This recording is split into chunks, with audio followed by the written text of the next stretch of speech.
정자는 오늘도 어김없이 오후 2시에 동네 문화센터로 향했습니다. 은퇴한 지 벌써 3년이 흘렀지만 아직도 가끔 학교 종소리가 들리는 듯한 착각에 빠질 때가 있었죠. 30년간 고등학생들에게 국어를 가르쳤던 습관은 쉽게 사라지지 않았습니다. 문화센터 3층 작은 강의실에서 열리는 실버 글쓰기 모임은 정자에게 새로운 활력소였습니다. 12명의 동년배들과 함께 자신의 이야기를 글로 풀어내는 시간은 생각보다 즐거웠죠. 오늘은 내 인생의 전환점이라는 주제로 각자의 경험담을 나누는 날이었습니다. 정자 선생님, 오늘은 어떤 이야기를 들려주실 건가요? 모임을 이끄는 젊은 강사가 친근하게 물었습니다. 정자는 잠시 망설였습니다. 사실 요즘 마음 한구석이 편치 않았거든요. 남편 용딸의 행동이 예전과 달라졌다는 느낌이 들었지만 구체적으로 뭐라고 설명하기는 어려웠습니다. 그저 미묘한 변화들이 쌓여가고 있을 뿐이었죠. 전환점이라. 정자는 천천히 입을 열었습니다. 저에게는 교직에서 물러날 때가 가장 큰 전환점이었던 것 같습니다.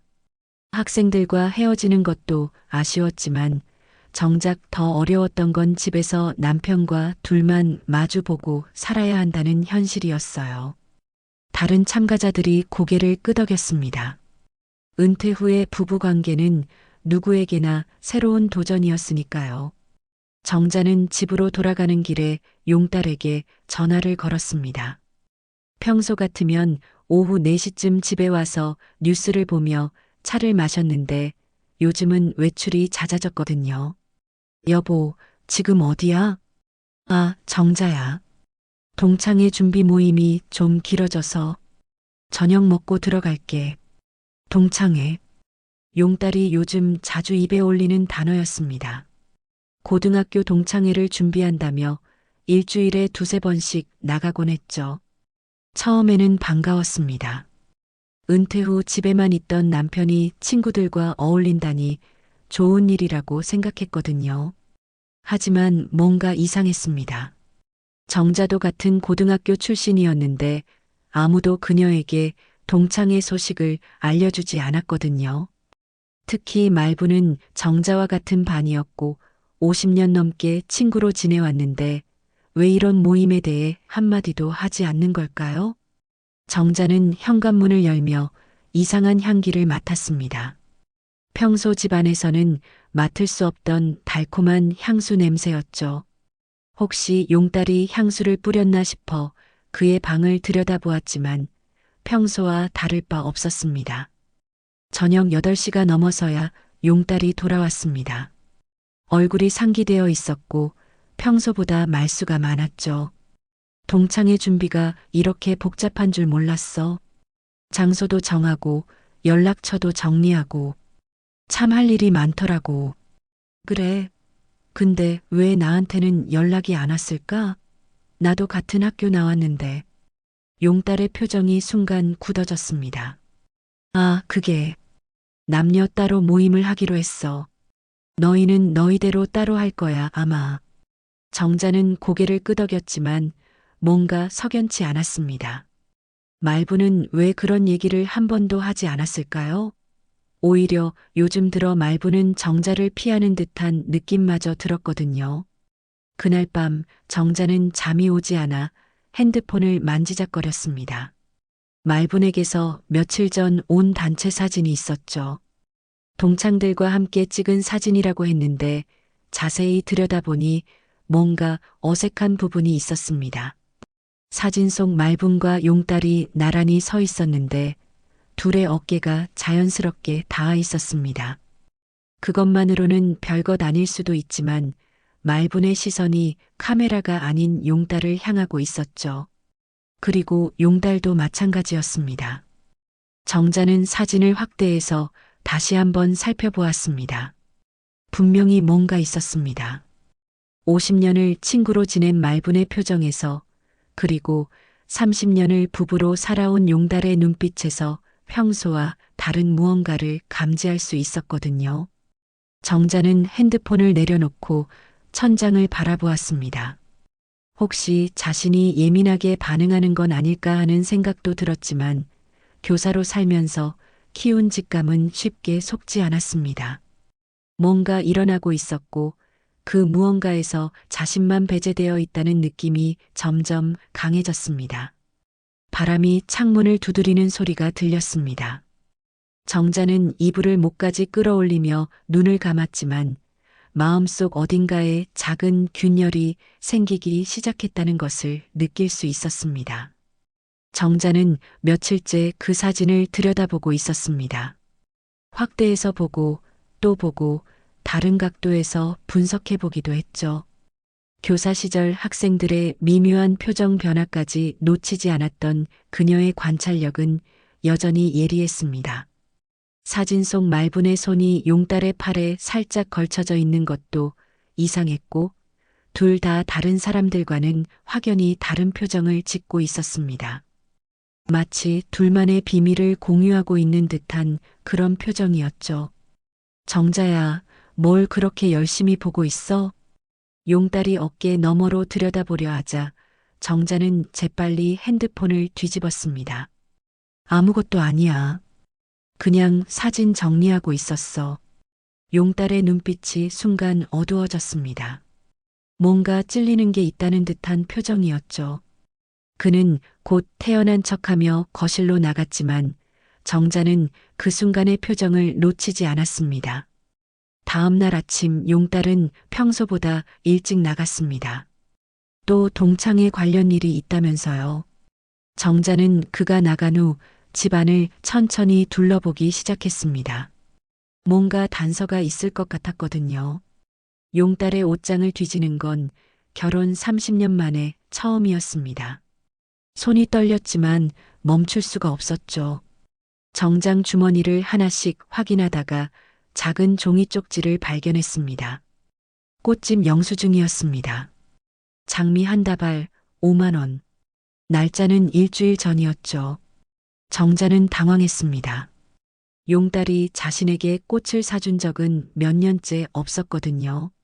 그럼 이 꽃은 누구를 위한 것일까요? 정자의 가슴이 두근거리기 시작했습니다. 아직 확실한 건 아니라고 스스로를 달랬지만 의심의 조각들이 하나씩 맞춰지고 있었습니다. 그때 핸드폰이 울렸습니다. 말분이었죠. 정자야, 오늘 시간 있어? 차나 한잔 할까? 평소 같으면 반가웠을 텐데 이상하게 경계심이 들었습니다. 말분의 목소리에 뭔가 어색함이 묻어 있었거든요. 좋아, 어디서 만날까? 동네 카페에서 만나자. 3시에. 전화를 끊고 나서 정자는 거울을 보며 옷을 골랐습니다. 평소보다 신경 써서 화장도 했죠. 왜 그랬는지는 스스로도 잘 모르겠지만 뭔가 중요한 만남이 될 것 같은 예감이 들었습니다. 카페에서 말분을 기다리는 동안 정자는 계속 그 사진을 들여다보았습니다. 볼 때마다 새로운 디테일이 눈에 들어왔죠. 말분이 평소 하지 않던 진한 립스틱을 바른 것, 용딸이 새 셔츠를 입은 것, 그리고 둘 사이 묘한 긴장감까지. 미안, 늦었어. 말분이 헐레벌떠 들어왔습니다. 평소보다 화장이 진했고 향수 냄새도 강했죠. 그런데 그 향수 냄새가 며칠 전 집에서 맡았던 것과 똑같았습니다. 괜찮아. 나도 방금 왔어. 말분은 자리에 앉으면서 계속 핸드폰을 확인했습니다. 뭔가 연락을 기다리고 있는 듯 했죠. 요즘 어때? 별일 없지? 응, 뭐. 그냥 그래. 너는? 말분의 대답은 어색했습니다. 50년을 친구로 지낸 사이인데 이렇게 어색할 리가 없었거든요. 말분아, 용딸이 요즘 동창회 준비한다고 자주 나가는데 너는 모임에 안 나가? 말분의 얼굴이 순간 굳어졌습니다. 아, 그게 나는 바빠서. 바빠서? 뭐가 그렇게 바빠? 그냥 이것저것. 말분이 제대로 대답하지 못하는 모습을 보며 정자의 의심은 더욱 커졌습니다. 분명히 뭔가 숨기고 있었거든요. 그때 말분의 핸드폰에 메시지가 왔습니다. 말분은 재빨리 확인했지만 정자는 그 순간 화면에 용딸이라는 이름을 봤습니다. 누구야? 급한 일이야? 아니야, 그냥 광고 문자. 말분은 핸드폰을 뒤집으며 어색하게 웃었습니다. 하지만 정자는 이미 다 봤죠. 카페를 나오면서 말분이 말했습니다. 정자야, 미안해. 뭐가? 그냥 미안해. 말분은 그 말을 남기고 서둘러 사라졌습니다. 정자는 그 자리에 서서 한참을 생각했죠. 그냥 미안하다는 게 무슨 뜻일까요? 뭔가 잘못한 일이 있다는 뜻 아닐까요? 집으로 돌아가는 길에 정자는 꽃집 앞을 지났습니다. 문득 영수증에 적힌 그 꽃집이 여기가 아닐까 하는 생각이 들어가 봤죠. 사장님, 일주일 전쯤에 장미 한 다발 사간 분 기억나세요? 70대 남자분인데. 아, 기억나요. 그분 요즘 자주 오세요. 항상 같은 장미 주문하시고. 정자의 다리에 힘이 빠졌습니다. 자주 온다는 말이 귀에 꽂혔거든요. 혹시 누구한테 주는 거라고 하셨나요? 글쎄요, 특별한 분한테 준다고만 하셨는데. 집에 돌아온 정자는 소파에 주저앉았습니다. 모든 퍼즐 조각이 맞춰지고 있었지만 아직도 믿고 싶지 않았습니다. 30년을 함께 살아온 남편이 50년을 친구로 지낸 말분이 자신을 배신했다는 걸 인정하기가 쉽지 않았거든요. 그날 밤 용딸이 들어왔을 때 정자는 평소와 다름없이 저녁을 차려줬습니다. 하지만 용딸의 셔츠에서 또다시 그 향수 냄새가 났습니다. 말분이 오늘 뿌렸던 바로 그 향수 냄새 말이죠. 정자는 참을 수가 없었습니다. 여보, 혹시 향수 바꿨어? 향수? 나는 향수 안 써. 그런데 냄새가 나는데? 용딸의 얼굴이 굳어졌습니다. 그리고 잠시 후 말했죠. 아, 동창회 모임 장소에서 나는 냄새겠지. 요즘 카페들이 향이 강하잖아. 정자는 더 이상 묻지 않았습니다. 하지만 마음속으로는 확신했죠. 이제 더 이상 의심이 아니라 확신이었습니다. 정자는 며칠째 잠을 제대로 이루지 못했습니다. 용딸의 거짓말과 말분의 어색한 태도가 계속 머릿속을 맴돌았거든요. 하지만 확실한 증거가 없으니 섣불리 따질 수도 없었습니다. 그러던 어느 날 딸 지수가 전화를 걸어왔습니다.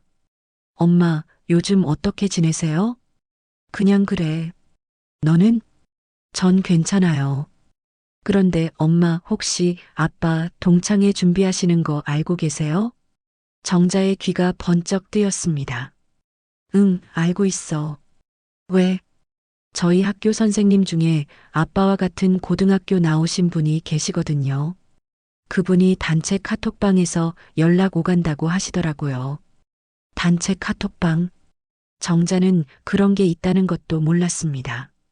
지수야, 혹시 그 선생님한테 부탁해서 그 카톡방 좀 볼 수 있을까? 왜요? 뭔가 문제라도 있어요? 정자는 잠시 망설였습니다.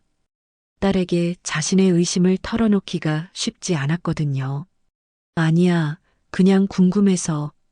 나도 같은 학교 나왔는데 왜 연락이 안 왔나 싶어서. 아, 그러시구나. 알겠어요. 물어볼게요. 이틀 후 지수가 다시 전화를 걸어왔습니다.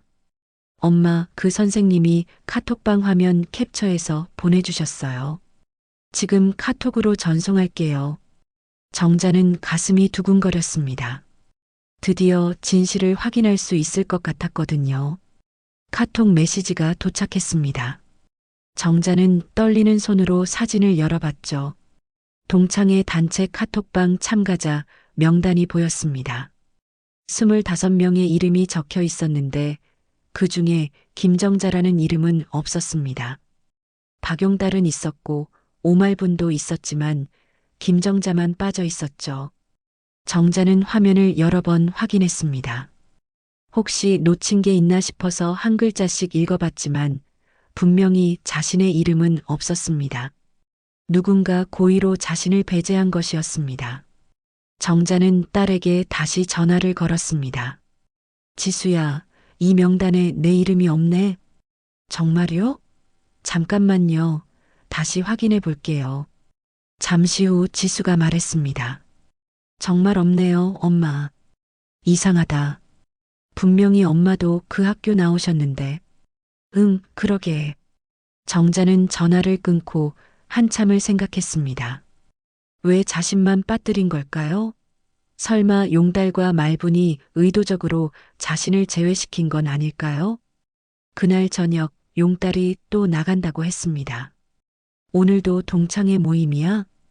응, 마지막 점검을 해야 해서. 정자는 잠시 망설이다가 물었습니다. 여보, 혹시 그 카톡방에 내 이름도 있어? 용딸의 표정이 순간 굳어졌습니다. 카톡방이 뭐? 동창회 준비하는 단체 카톡방 말이야.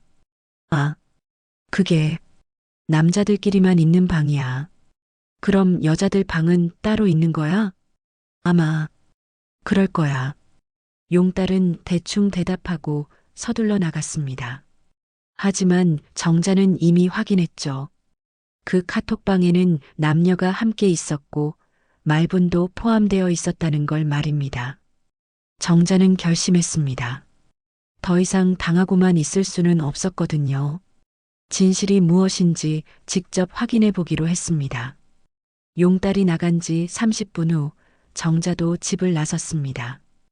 평소 용딸이 동창회 모임을 한다고 했던 곳들을 하나씩 돌아보기로 했죠. 첫 번째로 간 곳은 동네 카페였습니다.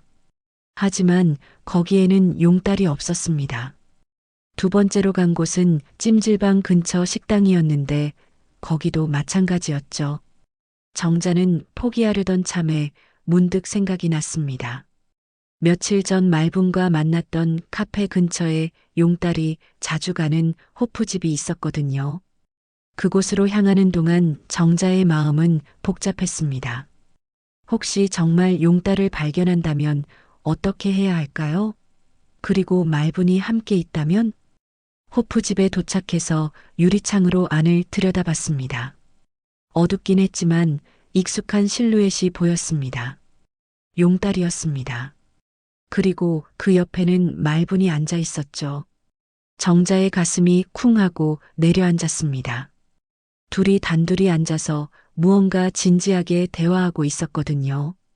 테이블 위에는 장미 한 송이가 놓여 있었습니다. 정자는 들어가고 싶었지만 발이 떨어지지 않았습니다. 대신 조금 떨어진 곳에서 계속 지켜보았죠. 얼마나 지났을까요? 말분이 갑자기 울기 시작했습니다. 용딸이 그녀의 손을 잡으며 위로하는 모습이 보였죠. 그 장면을 본 정자는 더 이상 견딜 수가 없었습니다. 정자는 호프집 문을 박차고 들어갔습니다. 이게 뭐야? 용달과 말분이 깜짝 놀라며 돌아봤습니다. 둘의 얼굴은 하얗게 질려 있었죠. 정자야. 이게 동창회 모임이야? 둘이서 하는 동창회? 정자의 목소리는 떨리고 있었지만 분노로 가득 차 있었습니다. 말분이 일어서며 말했습니다. 정자야, 오해야. 우리는 그냥. 오해? 뭐가 오해야? 내가 뭘 오해했다는 거야? 호프집 안이 순간 조용해졌습니다. 다른 손님들도 모두 이쪽을 쳐다보았죠. 용딸이 정자에게 다가왔습니다. 정자야, 여기서 이러지 말고 집에 가서 얘기하자. 집에 가서? 집에서는 거짓말만 하면서? 정자는 테이블 위에 장미를 집어들었습니다. 이것도 동창회 준비용이야? 꽃집에서 자주 산다던데? 용딸의 얼굴이 새하얗게 변했습니다. 더 이상 변명할 수 없다는 걸 깨달은 것 같았죠. 정자는 장미를 바닥에 던지고 호프집을 나섰습니다. 용달과 말분이 뒤따라 나왔지만 정자는 돌아보지 않았습니다. 집으로 가는 길에 정자의 눈에서 눈물이 흘러내렸습니다. 30년 결혼 생활과 50년 우정이 한순간에 무너져 내리는 기분이었거든요. 집에 도착해서 정자는 거실 소파에 주저앉았습니다. 이제 더 이상 의심이 아니었습니다. 현실이었습니다. 가장 믿었던 두 사람이 자신을 배신했다는 냉혹한 현실 말이죠. 정자는 그날 밤 한숨도 자지 못했습니다. 용딸은 새벽이 되어서야 조심스럽게 집에 들어왔지만 정자는 잠든 척했죠. 서로 무슨 말을 해야 할지 몰랐거든요. 다음 날 아침 용딸이 먼저 입을 열었습니다. 정자야, 어젯밤 일은 말하지 마. 정자는 차갑게 말했습니다. 아직 마음의 정리가 되지 않았거든요. 하지만 설명할 기회는 줘야 하지 않겠어? 설명? 뭘 설명해? 내가 본 게 다야. 용딸은 더 이상 말하지 못했습니다. 정자의 단호한 표정에 기가 눌린 것 같았죠. 정자는 아침을 대충 때우고 집을 나섰습니다. 답답한 마음에 어디든 가고 싶었거든요. 문화센터 글쓰기 모임도 있었지만 오늘은 도저히 갈 수가 없었습니다. 동네를 한 바퀴 돌다가 정자는 말분에게 전화를 걸었습니다. 어젯밤의 일에 대해 직접 들어봐야겠다는 생각이 들었거든요.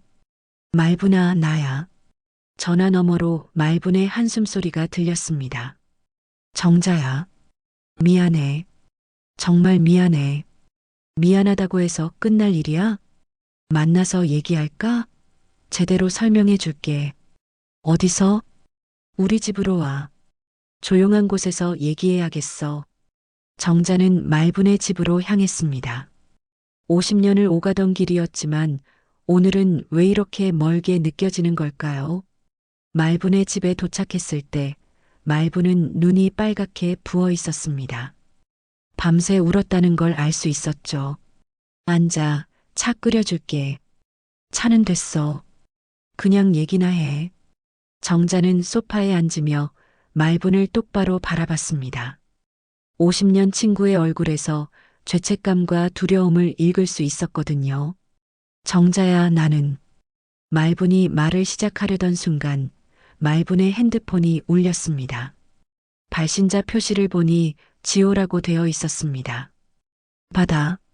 말분은 망설이다가 전화를 받았습니다. 응, 지호야. 응, 알겠어. 조금 있다가 갈게. 전화를 끊고 나서 말분이 어색하게 웃었습니다. 누구야, 지호는? 그게 조카야. 하지만 정자는 말분에게 조카가 없다는 걸 알고 있었습니다. 말분은 외동딸이었고 부모님도 일찍 돌아가셨거든요. 말분아, 거짓말하지 마. 너한테 조카가 어디 있어? 말분의 얼굴이 하얗게 변했습니다. 그러니까 도대체 뭘 숨기고 있는 거야? 그때 말분의 핸드폰에 또 전화가 왔습니다. 이번에는 용딸이었죠. 받지 마. 정자가 말했지만 말분은 이미 전화를 받고 있었습니다. 응, 알겠어. 조심해서 와. 용딸이지? 뭐라고 해? 그냥 안부 인사. 말분은 계속 거짓말을 하고 있었습니다. 정자는 더 이상 참을 수가 없었죠.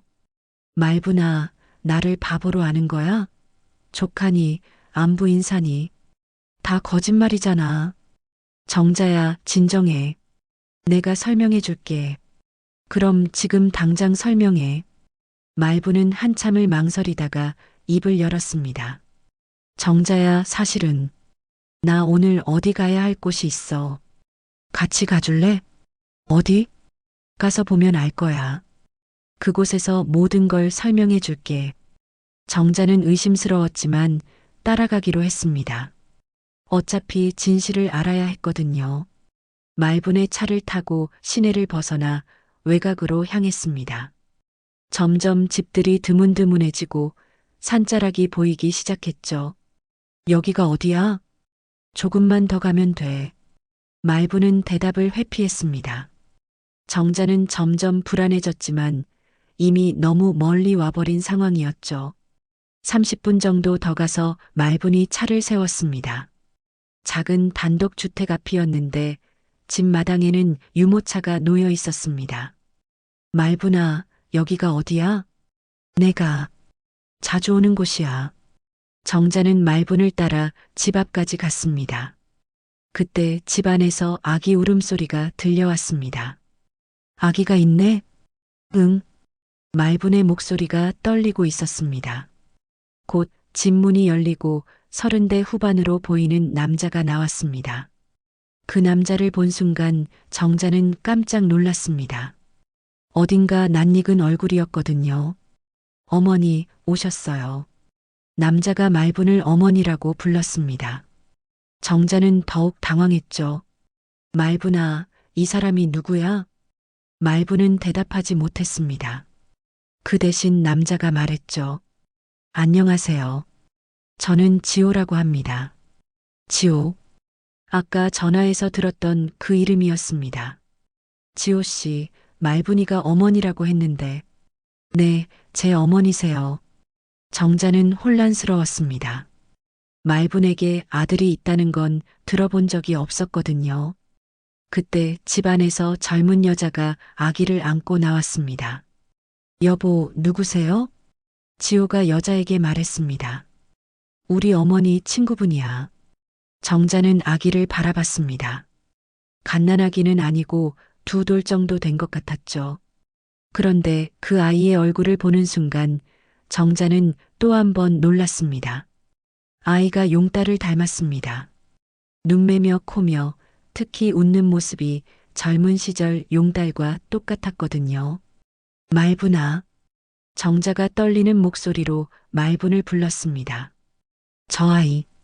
설마. 말분은 고개를 숙였습니다. 더 이상 숨길 수 없다는 걸 깨달은 것 같았죠. 정자야, 미안해. 정말 미안해. 대체 뭐가 어떻게 된 거야?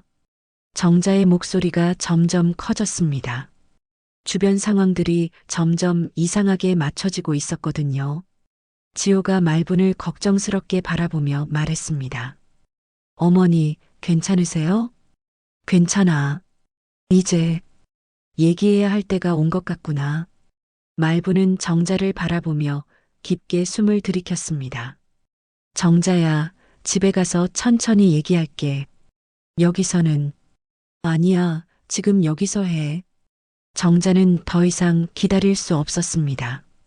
너무 많은 의문들이 머릿속에서 맴돌고 있었거든요. 말분은 아기를 안고 있는 며느리를 바라보고 지호를 바라보고 마지막에 정자를 바라봤습니다. 정자야, 이 아이는 우리 손자야.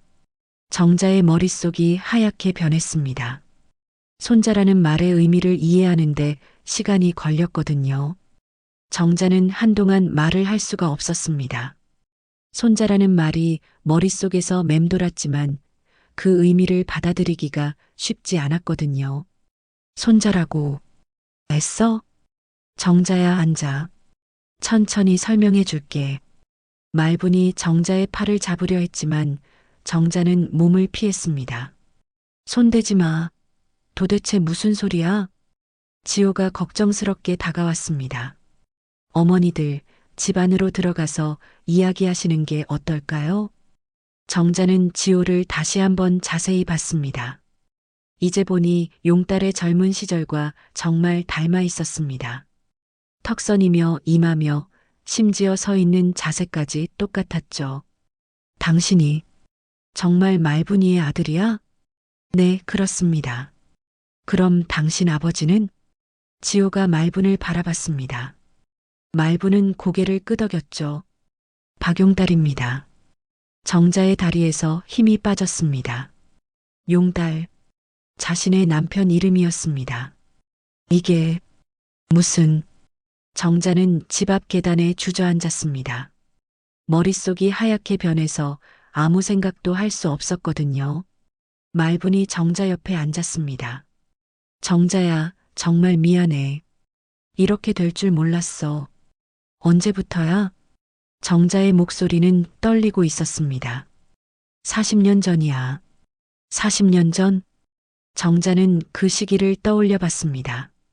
40년 전이면 자신이 유산을 한 바로 그 해였습니다. 설마 내가 아이를 잃었을 때 말분이 고개를 끄덕였습니다. 정자야, 너무 힘들어하는 너를 보면서 나도 모르게 뭐, 모르게 내 남편과 잠자리를 했다는 거야? 정자의 목소리가 점점 커졌습니다. 지호가 아내에게 말했습니다. 여보, 아이 데리고 집 안으로 들어가 있어. 며느리는 아기를 안고 서둘러 집 안으로 들어갔습니다. 말분이 떨리는 목소리로 계속 말했습니다. 정자야, 그때 너는 몇 달째 집에서 나오지도 않고 밥도 제대로 안 먹고 용다리도 너무 힘들어했어. 그래서 위로해 준 거야? 서로? 그런 게 아니야. 그냥 한 번의 실수였어. 한 번의 실수로 아이가 생겨. 정자는 믿을 수가 없었습니다. 정자야, 내가 임신한 걸 알았을 때 얼마나 당황했는지 몰라. 너한테 어떻게 말해야 할지. 그래서 숨긴 거야? 40년 동안? 용다리가 그러자고 했어. 너한테 상처를 주고 싶지 않다고. 정자는 웃음이 나왔습니다. 쓰디쓴 웃음이었죠. 상처를 주고 싶지 않아서? 그래서 나만 바보로 만든 거야? 지호가 조심스럽게 입을 열었습니다. 이모, 저희 어머니가 정말 많이 힘들어 하셨어요. 저를 혼자 키우시면서. 혼자? 용다리는 뭐 했는데? 아버지는 경제적으로만 도움을 주셨어요. 하지만 저희와 함께 살지는 않으셨죠. 정자는 그제야 모든 것이 이해되기 시작했습니다. 용달이 가끔씩 설명할 수 없는 외출을 했던 것, 말분이 경제적으로 여유로워 보였던 것, 가리고 최근 들어 둘이 자주 만났던 것까지. 그럼 최근에 자주 만난 건? 말분이 눈물을 흘리며 대답했습니다. 지호가 결혼하고 아이가 생기면서 용다리가 손자를 보고 싶어 했어. 그래서 동창회를 핑계로 만난 거고. 정자야, 정말 미안해. 너한테 말하고 싶었지만 40년 동안 한 번도. 정자는 일어서서 말분을 내려다봤습니다. 말분아, 나는 너를 가장 친한 친구라고 생각했어. 무슨 일이 있어도 서로 도와주고 무슨 비밀이 있어도 나누는 그런 친구로. 나도 그랬어, 정자야. 그런데 너는 내 남편의 아이를 낳고 40년 동안 키우면서도 나한테는 한마디도 안 했어. 말부는 계속 울고만 있었습니다. 나는 바보였어. 왜 용다리가 가끔 돈을 꺼내가는지, 왜 내가 혼자 사는데도 생활이 넉넉한지, 그런 것들을 전혀 의심하지 않았으니까. 정자는 지호를 바라봤습니다. 당신은 나에 대해 알고 있었어? 네. 어머니한테 들었습니다. 그럼 당신에게 나는 뭐야? 아버지의 본처? 지호는 대답하기 어려워했습니다. 정자는 다시 말분을 바라봤습니다. 말분아, 그동안 나랑 만날 때마다 어떤 기분이었어? 나는 내 가장 친한 친구라고 생각하면서 모든 걸 털어놓았는데 너는 이런 커다란 비밀을 숨기고 있었잖아. 정자야, 너무 미안해서 죽을 것 같았어. 특히 내가 지수 교육비 때문에 걱정할 때 내가 용다리한테서 받은 돈으로 편하게 살고 있다는 게. 그래서 더 많이 도와준 거야? 죄책감 때문에? 말부는 고개를 끄덕였습니다. 정자는 한참을 서 있다가 말했습니다. 나 집에 갈래. 정자야, 좀 더 얘기하자. 더 이상 할 말 없어.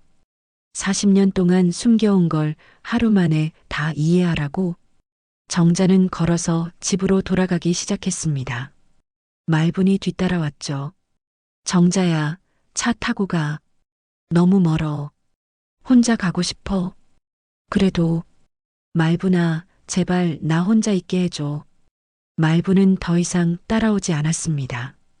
정자는 혼자 걸으면서 지난 40년을 되돌아봤습니다. 자신이 얼마나 바보였는지, 얼마나 속고 살았는지가 생생하게 느껴졌거든요. 용달과의 결혼 생활, 말분과의 우정, 모든 것이 거짓 위에 세워진 것이었습니다. 정자는 울고 싶었지만 눈물이 나오지 않았습니다. 너무 큰 배신감에 감정이 마비된 것 같았죠.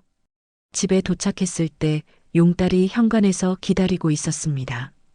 정자야, 어디 갔었어? 연락도 안 되고. 정자는 용딸을 똑바로 바라봤습니다. 지호 만나고 왔어. 용딸의 얼굴이 하얗게 변했습니다. 정자야, 그건 이제 다 알았어.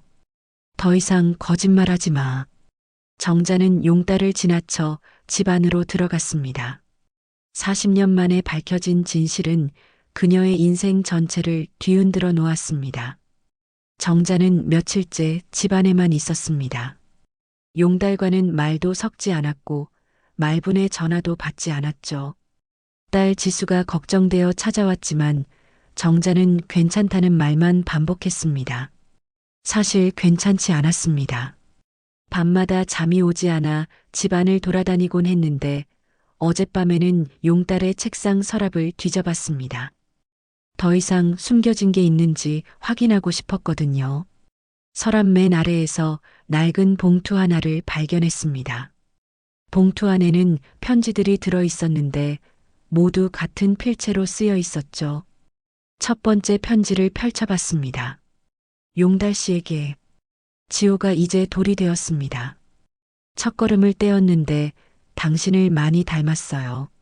정자 씨에게는 절대 말씀드리지 마세요. 저 혼자 잘 키우겠습니다. 편지 끝에는 말분이라는 서명이 있었습니다. 정자의 손이 떨렸습니다. 지호가 돌일 때라면 벌써 39년 전 이야기였습니다. 그때 자신은 뭘 하고 있었을까요?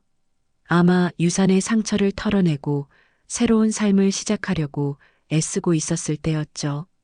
두 번째 편지를 읽어봤습니다. 용달 씨, 지호가 초등학교에 입학했습니다. 아이가 아버지에 대해 묻기 시작했어요. 뭐라고 대답해야 할지 모르겠습니다. 정자 씨는 요즘 어떠세요? 가끔 죄책감에 잠이 오지 않습니다. 정자는 계속해서 편지들을 읽어나갔습니다. 지호의 성장 과정이 상세히 기록되어 있었죠.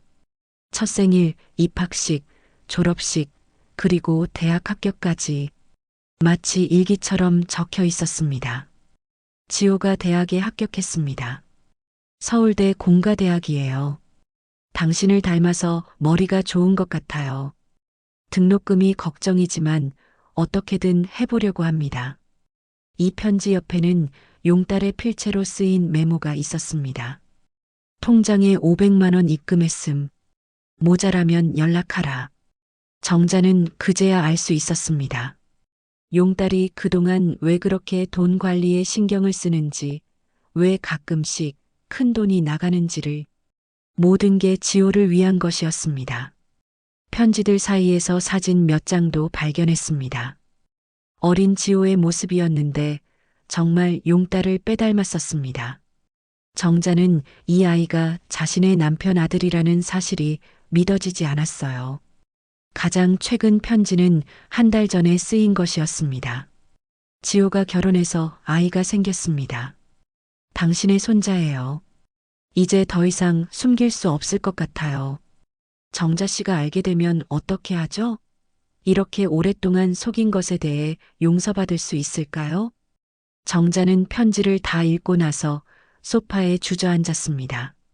39년 동안 이런 일들이 자신 몰래 벌어지고 있었다는 게 믿어지지 않았거든요. 그때 용딸이 조심스럽게 다가왔습니다. 정자야, 뭘 보고 있어?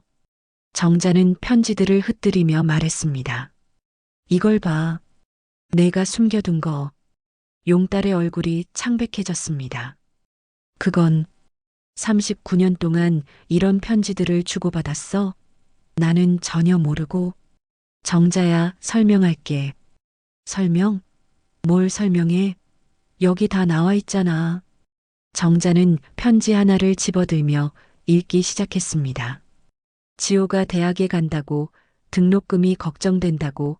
그래서 내가 500만 원을 보냈다고. 정자야.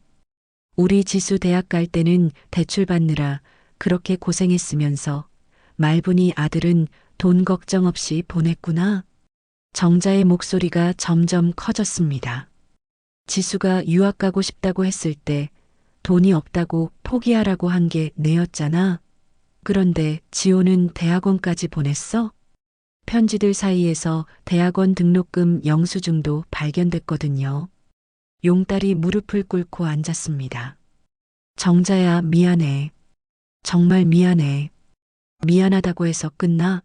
39년이야, 39년. 정자는 편지들을 바닥에 던지며 소리쳤습니다. 내가 다른 여자와 아이를 만들고 그 아이를 키우면서 나는 아무것도 모르고 살았어. 우리 지수가 힘들어할 때도, 내가 돈 때문에 고생할 때도. 정자야, 나도 힘들었어. 힘들었다고? 누가 더 힘들었는데? 정자는 또 다른 편지를 집어들었습니다. 여기 봐. 지호가 군대 간다고, 면회 가고 싶다고. 그런데 정자 씨 눈에 띌까봐 걱정된다고 써 있어. 용딸은 고개를 들지 못했습니다. 그때 나는 뭘 했는지 기억해? 내가 어깨 다쳤다고 해서 병원 다니는 거 뒷바라지 했잖아. 그런데 사실은 지호 면회 가서 다친 거였구나. 정자는 계속해서 편지들을 뒤적거렸습니다. 그러다가 말분의 일기장 같은 걸 발견했습니다. 일기장을 펼쳐보니 말분의 심경이 자세히 적혀 있었습니다. 정자와 차를 마실 때마다 죄책감에 숨이 막힐 것 같다. 그녀는 나를 가장 친한 친구라고 하는데 나는 그녀의 남편과 아이를 낳았다. 이런 나를 어떻게 받아줄까?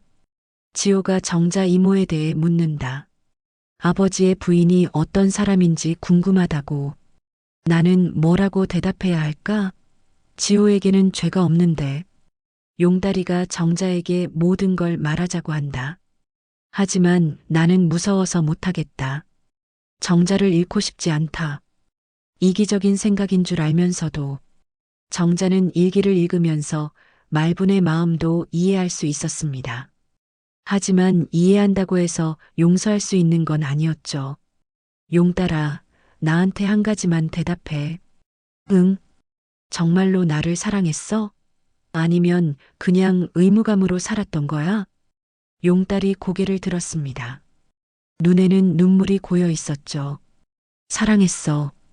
지금도 사랑해. 그럼 왜 이런 짓을 했어? 순간의 실수였어. 정말로. 정자는 웃음이 나왔습니다. 순간의 실수로 39년이 지나? 정자야, 제발. 용딸아, 나는 이해는 해. 그때 내가 너무 힘들어했고 너도 외로웠을 거야. 하지만 용서는 못해. 정자는 편지들을 정리하면서 말했습니다. 이제 모든 걸 알았으니까 어떻게 살지 결정해야겠어. 일주일 후 정자는 예상치 못한 결정을 내렸습니다. 동창회에 참석하기로 한 것이었죠. 용딸이 말한 그 동창회, 자신만 빠져있던 바로 그 모임에 직접 가보기로 했습니다. 정자는 동창회 장소를 알아내기 위해 딸 지수에게 부탁했습니다. 지수야, 그 선생님한테 다시 부탁해서 동창회 장소 좀 알아봐 줄래? 엄마, 왜요? 참석하실 거예요? 응, 가봐야겠어. 지수는 걱정스러운 목소리로 말했습니다. 엄마, 요즘 이상하세요. 무슨 일 있어요? 아무 일 없어. 그냥 오랜만에 동창들 얼굴이나 보려고. 하지만 정자의 진짜 의도는 달랐습니다. 모든 동창들 앞에서 진실을 밝히고 싶었거든요. 자신만 속고 살았다는 사실을, 그리고 말분과 용딸이 어떤 일을 저질렀는지를 모두에게 알리고 싶었습니다. 동창회는 토요일 저녁 시내 한 음식점에서 열린다고 했습니다. 정자는 그날 오후부터 준비를 시작했죠. 머리도 하고 평소 입지 않던 정장도 차려입었습니다. 용딸이 걱정스럽게 물었습니다. 정자야, 어디가? 동창회, 동창회, 무슨 동창회? 당신이 그동안 참석한 바로 그 동창회. 용딸의 얼굴이 하얗게 변했습니다. 정자야, 거기 가면 안 돼. 왜? 내가 가면 안 되는 이유라도 있어? 그게 아니라, 걱정 마. 나도 이제 동창들과 인사나 하려고. 정자는 용딸의 만류를 뿌리치고 집을 나섰습니다. 음식점에 도착했을 때 이미 동창들이 모여 있었습니다. 20명 정도 되는 사람들이 둘러앉아 옛날 이야기를 나누고 있었죠. 그 중에 말분도 있었고 용딸도 있었습니다. 정자가 들어서자 모든 사람들이 놀란 표정을 지었습니다. 정자야. 정자, 어떻게 여기를. 동창들이 반가워하며 자리를 마련해 줬습니다. 하지만 말분과 용딸의 얼굴은 창백했죠. 정자야, 어떻게 알고 왔어? 반장을 맡고 있던 동창이 물었습니다. 아, 연락을 못 받았나 봐요. 제가 늦게 알아서 연락드리지 못했네요. 정자는 태연하게 대답했습니다. 괜찮아요. 이렇게라도 와서 반가워요. 정자는 말분과 용딸 사이에 자리를 잡았습니다. 둘 다 불편해했지만 어쩔 수 없었죠. 동창회가 시작되고 각자 근황을 소개하는 시간이 되었습니다. 정자는 차례를 기다리며 속으로 준비했던 말들을 정리했습니다. 자, 이제 정자 차례다. 오랜만에 왔으니까 인사 한마디 해줘. 정자가 일어섰습니다. 모든 시선이 그녀에게 집중됐죠. 안녕하세요, 여러분. 김정자입니다. 반가워. 오랜만이야. 동창들이 박수를 쳤습니다. 사실 오늘 이 자리에 오게 된 특별한 이유가 있어요. 정자의 목소리가 점점 진지해졌습니다. 말분과 용딸이 긴장하는 것이 느껴졌죠. 여러분, 혹시 저희 반에서 연애했던 커플 기억나세요? 물론이지. 용딸이랑 정자. 그때 얼마나 부러웠는데. 동창들이 웃으며 대답했습니다. 네, 맞아요. 저와 용딸이는 고등학교 때부터 연애해서 결혼까지 했죠. 정자는 용딸을 바라봤습니다. 그리고 말분이는 제 제일 친한 친구였어요. 지금도 그렇고요. 말분이 고개를 숙였습니다. 그런데 오늘 여러분께 고백할 일이 있어서 왔어요. 분위기가 갑자기 조용해졌습니다. 사실 저는 그동안 모르고 살았는데 제 남편과 제 친구 사이에 특별한 관계가 있었더라고요. 정자야, 무슨 소리야? 동창 중 하나가 당황스럽게 물었습니다. 40년 전 제가 아이를 유산했을 때 용딸이와 말분이가 관계를 맺어서 아이가 생겼어요. 모든 사람들이 충격을 받은 표정이었습니다. 정자야, 갑자기 무슨. 그 아이가 지금 40살이에요. 이름은 지호고 결혼해서 아기도 있어요. 제 남편의 손자죠. 음식점 안이 쥐 죽은 듯 조용해졌습니다. 말분이 일어서며 말했습니다. 정자야, 제발. 말분아, 이제 그만 숨기자. 40년 동안 충분히 숨겼잖아. 용딸도 일어서려 했지만 정자가 손으로 제지했습니다. 저는 그동안 바보였어요. 제 남편이 다른 여자와 아이를 낳고 키우는 동안 제 친구가 그 아이의 엄마인 줄도 모르고 살았으니까. 동창들이 웅성거리기 시작했습니다. 정자야, 진정해. 여기서 이런 얘기를. 반장이 말했지만 정자는 멈추지 않았습니다. 여러분도 알 권리가 있다고 생각해요. 우리가 얼마나 위선적인 관계를 유지해 왔는지를. 말분이 눈물을 흘리며 일어섰습니다. 여러분, 정자 말이 맞아요. 저는 친구를 배신했어요. 말분아. 아니야, 정자야. 이제 제대로 사과할게. 말분이 정자 앞에 무릎을 꿇었습니다. 정자야, 정말 미안해. 40년 동안 거짓말로 살았어. 너를 속이고 너의 남편과 아이까지 낳았어. 음식점 안의 모든 사람들이 이 상황을 지켜보고 있었습니다. 나는 너의 친구가 될 자격이 없었어. 아니, 사람이 될 자격도 없었어. 말분의 목소리가 떨리고 있었습니다. 용달도 일어서서 말했습니다. 여러분, 모든 게 제 잘못입니다. 정자에게 상처를 주고 말분에게도 고통을 안겨줬어요. 정자는 그들을 내려다보며 말했습니다. 이제 됐어. 이제 모든 사람이 진실을 알았으니까. 정자는 테이블 위에 소주잔을 들었습니다. 여러분, 오늘이 제 마지막 동창회가 될 것 같아요. 그동안 좋은 추억도 많았지만 이제 정리할 때가 온 것 같네요. 정자는 소주를 한 번에 마셨습니다. 앞으로는 새로운 사람들과 새로운 관계를 만들어 가려고 해요. 여러분도 건강하세요. 정자는 가방을 들고 음식점을 나섰습니다. 뒤에서 말분과 용딸이 부르는 소리가 들렸지만 돌아보지 않았습니다. 밖으로 나온 정자는 깊게 숨을 들이마셨습니다. 가슴이 시원했습니다. 드디어 모든 것을 털어낸 기분이었거든요. 동창회가 끝난 지 한 달이 지났습니다. 정자는 그동안 많은 변화를 겪었죠. 가장 큰 변화는 용딸과 별거를 시작한 것이었습니다. 엄마, 정말 이렇게 하시는 게 맞아요?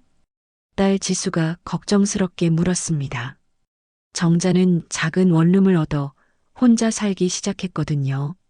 지수야, 엄마는 이제 진짜 나로 살고 싶어. 하지만 아빠도 많이 후회하고 계세요. 후회한다고 해서 모든 게 없던 일이 되는 건 아니야. 정자는 창밖을 바라보며 말했습니다. 작은 원룸이었지만 오히려 마음이 편했습니다. 용딸은 처음에는 매일 찾아와서 용서를 빌었습니다. 하지만 정자의 마음은 이미 정해져 있었죠. 정자야, 다시 시작할 수 없을까? 용딸아, 나는 당신을 미워하지 않아. 하지만 함께 살 수는 없어. 왜? 사랑하지 않아서? 사랑해. 지금도 사랑하지. 하지만 신뢰가 무너진 관계는 의미가 없어. 정자의 대답은 단호했습니다. 말분과는 완전히 연락을 끊었습니다. 말분이 몇 번 찾아왔지만 정자는 만나주지 않았죠. 50년 우정이 하루아침에 끝날 수는 없었지만 그렇다고 예전처럼 돌아갈 수도 없었습니다. 대신 정자는 새로운 사람들과 관계를 만들어가기 시작했습니다. 문화센터 글쓰기 모임에서 만난 사람들과 더 가깝게 지내게 되었고 새로운 취미도 생겼죠. 정자 선생님, 오늘 쓰신 글 정말 감동적이었어요. 글쓰기 모임의 젊은 강사가 말했습니다. 감사해요. 요즘 쓸 이야기가 많아져서 정자는 자신의 경험을 바탕으로 한글들을 쓰기 시작했습니다. 배신과 용서, 새로운 시작에 대한 이야기들이었죠. 어느 날 글쓰기 모임에서 특별한 제안을 받았습니다. 정자 선생님, 혹시 책을 출간해 보실 생각 없으세요? 책이요? 네, 선생님이 쓰신 글들이 정말 좋거든요. 특히 같은 나이대 분들에게 큰 위로가 될 것 같아요. 정자는 처음에는 망설였습니다. 자신의 사적인 이야기를 책으로 내는 게 맞는지 확신이 서지 않았거든요. 하지만 며칠 생각해 본 후 결정했습니다. 해보겠어요. 책 출간 준비를 하면서 정자는 지난 일들을 정리할 수 있었습니다. 분노와 원망을 글로 쏟아내면서 마음의 평화를 찾아갔죠. 책 제목은 그 동창회에 초대받지 못한 아내로 정했습니다. 자신의 이야기를 담은 가장 적절한 제목이라고 생각했거든요. 출간 준비를 하던 중 정자는 예상치 못한 사람을 만났습니다. 지호였죠. 이모, 안녕하세요. 지호구나. 어떻게 여기를? 이모가 책을 쓰신다고 들었어요. 한번 뵙고 싶었습니다. 정자는 잠시 망설였지만 지호를 만나기로 했습니다. 카페에서 마주 앉은 지호는 정자와 닮은 구석이 있었습니다. 눈빛이며 말투며 용달보다는 오히려 정자를 닮은 것 같았죠. 이모, 정말 죄송합니다. 뭐가? 저 때문에 이모 인생이 힘들어진 것 같아서요. 정자는 고개를 저었습니다. 지호야, 너는 잘못이 없어. 내가 태어난 건 내 잘못이 아니잖아. 하지만 너는 그냥 내 인생 열심히 살면 돼. 아이도 잘 키우고. 지호의 눈에 눈물이 맺혔습니다. 이모, 저는 이모를 아버지의 부인이 아니라 진짜 고모처럼 생각하고 싶어요. 고마워. 하지만 지금은 서로 거리를 두는 게 좋을 것 같아. 알겠습니다. 하지만 언젠가는 모르지. 시간이 약이라고 하니까. 지호와 헤어진 후 정자는 마음이 복잡했습니다. 미워할 수 없는 아이였거든요. 책이 출간된 후 예상보다 많은 관심을 받았습니다. 특히 비슷한 경험을 한 사람들에게서 많은 편지를 받았죠. 선생님 책을 읽고 용기를 얻었어요. 저도 새로운 시작을 해보려고 합니다. 남편의 외도를 알았지만 어떻게 해야 할지 몰랐는데 선생님 이야기를 보고 결정할 수 있었어요. 이런 편지들을 읽으면서 정자는 자신의 경험이 다른 사람들에게 도움이 된다는 걸 알 수 있었습니다. 어느 날 정자는 손자 민수와 함께 공원을 산책하고 있었습니다. 지수가 아이를 맡기고 간 것이었죠. 할머니, 저 아저씨가 할머니를 부르는 것 같아요. 민수가 가리킨 곳을 보니 용딸이 서 있었습니다. 멀리서 이쪽을 바라보고 있었죠. 정자는 민수의 손을 잡고 다른 길로 갔습니다. 아직은 만날 준비가 되지 않았거든요. 하지만 원망은 많이 사라진 상태였습니다. 분노 대신 연민이 들었죠. 용딸도 자신만큼이나 외로울 것 같았거든요. 집으로 돌아가는 길에 정자는 서점에 들렀습니다. 자신의 책이 진열되어 있는지 확인하고 싶었거든요. 서점 입구에 자신의 책이 놓여 있었습니다. 베스트셀러 딱지까지 붙어 있었죠. 이 책 작가가 우리 동네 분이래요. 옆에서 두 아주머니가 대화하고 있었습니다. 정말요? 대단하시네. 이런 일을 겪고도 이렇게 글로 쓰시다니. 저도 남편 때문에 힘들었는데 이 책 읽고 많이 위로받았어요. 정자는 미소를 지었습니다. 자신의 아픔이 다른 사람들의 치유가 되고 있다는 게 뿌듯했거든요. 집에 돌아온 정자는 책상에 앉아 새로운 글을 쓰기 시작했습니다. 이번에는 용서와 화해에 대한 이야기였죠. 창밖으로 석양이 지고 있었습니다. 정자는 잠시 펜을 멈추고 하늘을 바라봤습니다. 새로운 하루가 끝나고 또 새로운 하루가 시작될 것입니다.